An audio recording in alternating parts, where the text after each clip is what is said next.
Let's get ready for Monday Mortgage Minute with your hosts, Tom McNamara and Bruce Woodburn. Hey, Tom, good morning, Bruce. good morning. Hey, listen, I got this thing going on right now where I am getting a ton of self-employed people that want to buy homes, but guess what they're doing? Wait, let me guess. They're not reporting their income. They're not reporting their income. So you got people, I got these guys and women, they're self-employed people. Some of them are cash, some of them are just have great businesses. They make a crap load of money. Uh-huh. They have great credit. But guess what they're doing? They're just writing everything off. And you know what? It's interesting. It's interesting how many people would rather not show the income just so they don't pay the IRS. Yeah, yeah. Hey, I mean, one of my good friends is philosophically against paying taxes and legally does everything he possibly can do to reduce it to the point where he makes a ton of money, like $1 million a year, Sure. and pays taxes as if he makes 25 grand. Well, and as long as you've got creative accounting, you can get away with that. But what happens though is sooner or later, he's going to want to buy a home, and $1 million earner can afford $1 million home all day long, right? But what is he forced to get? So I would be interested to see if he went to apply for a mortgage, what type of mortgage he could get. Well, that's funny you should ask because he actually did, right? So he went and applied, and he did have, it was a junior loan officer that was helping him out. So I don't think she even understood what he was doing, but she said, you not only can you not afford $1 million home, but you can't afford $100,000 home on the income that you make, and it's because she only wanted to see W-2 income. She didn't even want to see his Well, taxes. tax returns. I mean, but here's the thing. I see this in the mortgage business every day, every single day. And I got good quality people. They've got cash, they've got credit, but and I had a guy in here yesterday that he was making $600,000 a year, but he actually only showed 31,200. And he wants to buy a $500,000 house. Now, Yeah, matter of fact, you even know who this person is. I And believe I do. I'm going to tell you something. This guy's credit is excellent. Super people. So, but I'm going to tell you something. If you plan on purchasing a property and you're self-employed, you've got to show the income. Now, I would rather you show the income to the IRS and be able to buy the home that you want. After you've qualified and you bought the home, I don't care if you go back and have your creative accounting work right off everything. But right Yeah. now, if you don't do the right thing, like right now, he said, well, what do I qualify for? I'm like, about 135,000. Well, wait a minute. I've already got a $350,000 house. I know you do. I know you do. Right. But you want to buy another one. And here's what you're going to need to do. So I have fixed it up. So I've told him what he can legitimately make in net income. And if he does, he can buy anything he wants because he's got the credit and he's got the cash. But So let's break that down a little bit. So because we're in tax season, right? I mean, it's almost over. Well, I don't know about you, but I don't file about my time to taxes until file extensions if you're self-employed, right? I Or do. Yeah, file I your file tax return. extensions. I don't file my actual taxes until October, and Sure. I've done that every year for the last, I don't know, 6 or 7 years, which is a whole nother problem because it's hard to get looked at without your taxes Well, filed. then you've got to have a profit and loss statement for 2022 and one for 2023 year to date, right? Right, It's a little right. bit more paperwork. It's But a the lot more last paperwork. income you're going to be able to show is 2020 and 2021, right? Yeah, Now, that's right. hopefully that's good. But if you're self-employed, in this case, his 2021 tax return only showed me $31,000. Now, Right. it's funny because he made $96,000 in a K1, but showed a $65,000 write-off. So Sure. it negated his income. But here's the thing. When you seek professional help, there is going to be consequences. And I told him, I said, I got good news and bad news. The good news, you have not filed your tax returns for 2022 yet, so we can fix the problem.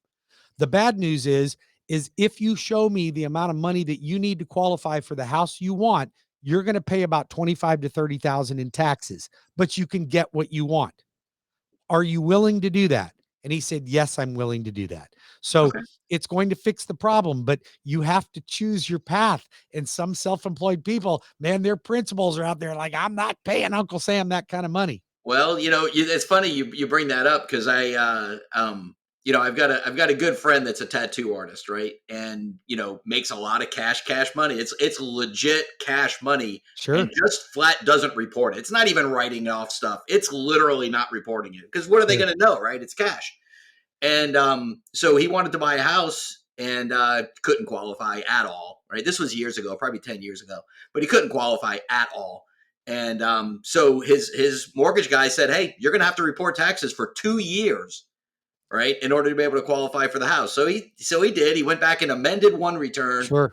And then wrote, filed the other one. filed the next one, and the next year ended up being able to buy a house. And then he went right back to not reporting any Well, income the again. IRS got a 2-year bonus on that one They because did. I'm going to tell you something. It's hard to document those cash businesses, but there is alternatives, Tom. And the alternative is consult with me in advance. Don't Mhm. file your tax returns because once you push that button and you file it, it's very difficult to go back. You can't immediately amend a tax return that you just filed in order to qualify for a mortgage. So if Right. you give me enough time in advance, before you push that button, come see me. I can consult with you on what income you need in order to qualify for the amount of house that you want to purchase.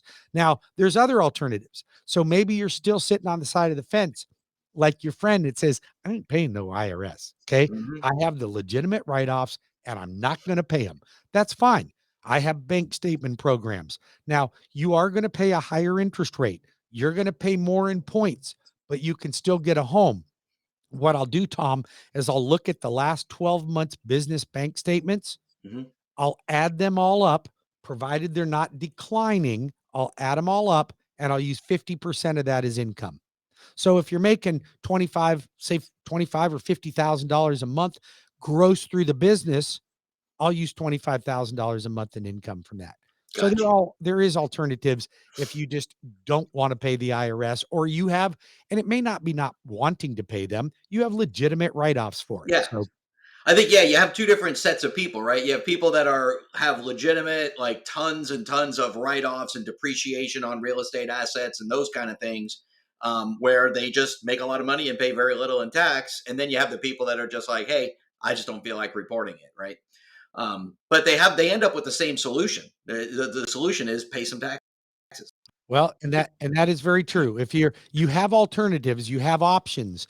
But I'm going to tell you something. The best thing to do is consult with the mortgage professional. You can always get a hold of me. I don't charge anything for those consultations. We're all here to help more people become homeowners. But there's nothing worse than me running into a well qualified, credit worthy client that's got money in the bank, and I'm like, dude, you're not going to buy anything. And then they drive off in the parking lot with $100,000 F-150, and the wife's driving the Tesla, right? So Yeah, yeah, right. we all make our choices.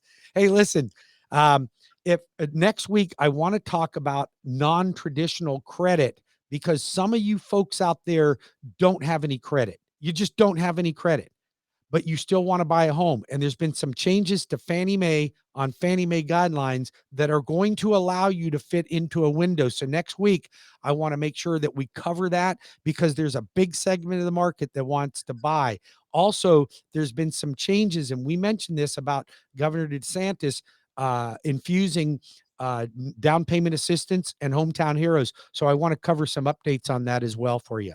That's great. Hey, speaking of the mortgage thing, for people with no credit, right? So I think I've been talking to you, telling you that my daughter's got a condo we're going to refinance, and she has no credit or had no credit at all. Like she didn't even exist as far as credit bureaus go.